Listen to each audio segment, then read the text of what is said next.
Okay, so I'm going to spend a little more time now on the role of faith, and we'll begin talking about value judgments in a second.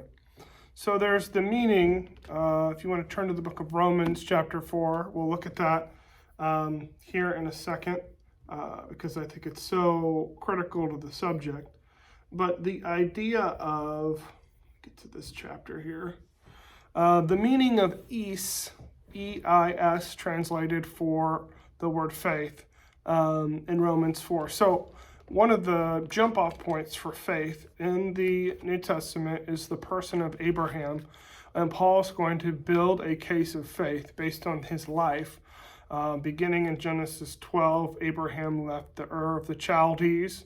And so Paul's going to take that, and he's going to build a case of faith in Romans, in Galatians, and a number of other places in the epistles to explain faith and to explain the faith connectivity to Jesus Christ. So Paul again puts forth Abraham as an example, and eis is usually translated as the word for, and so the idea of Abraham believed God and it was credited for him as righteousness.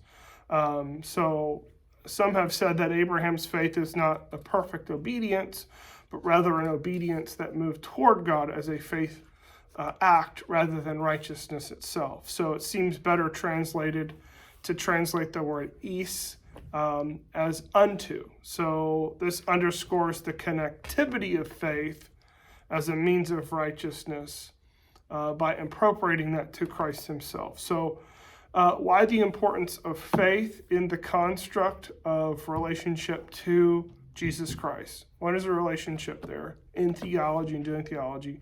Faith is the grace which we appropriate to the love of Christ in us. Okay? So it's not our righteousness. It's not our self-justification. It's not us being justified by the law or by ourselves. The focus of our justification is in Jesus Christ.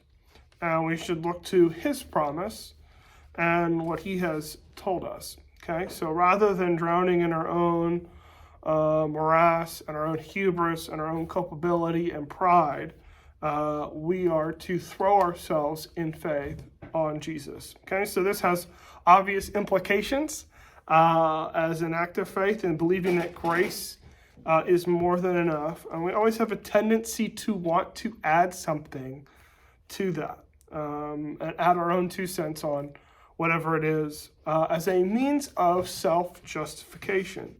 Don't look to yourselves. We are at the same time justified and sinners. Okay? We are at the same moment faithful because of what Christ has done and unfaithful because of our nature. Okay? So we are simultaneously maximum culpa and maxima unculpa, to use the Latin. Okay?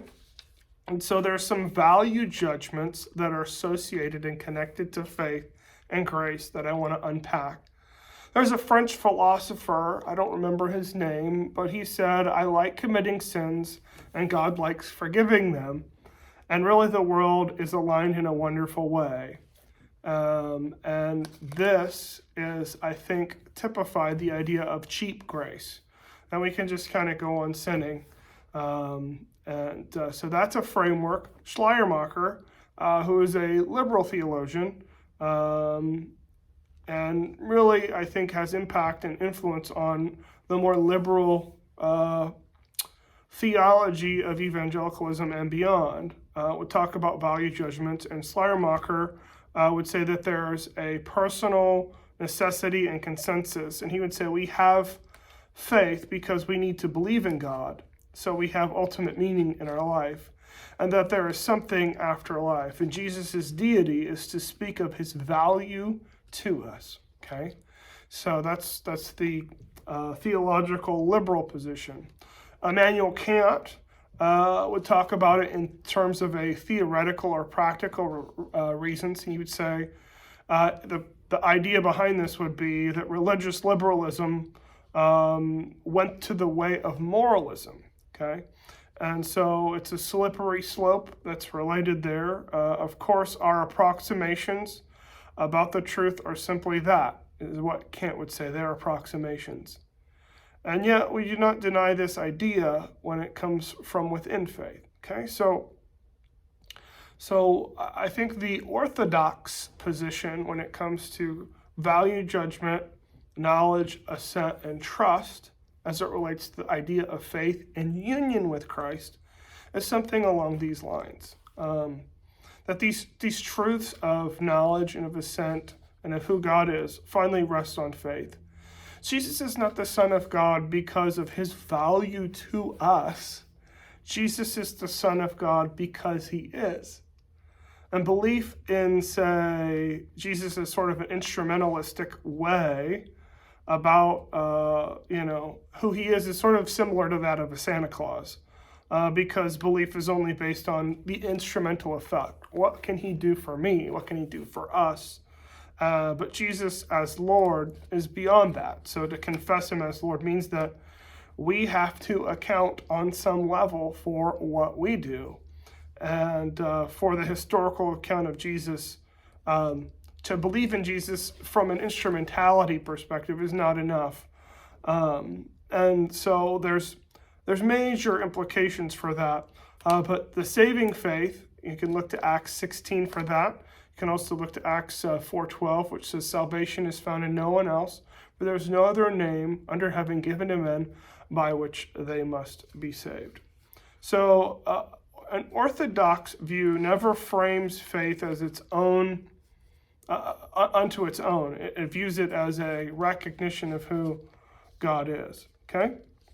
So I just want to connect some dots on value judgments, faith, knowledge, and assent, and truth, to the reality of the conversion experience, and also the implications of faith and the salvific work of the person. As they live their life, these things, they get bigger and bigger as people go along. Okay, so let's talk a little bit about the idea of righteousness and faith.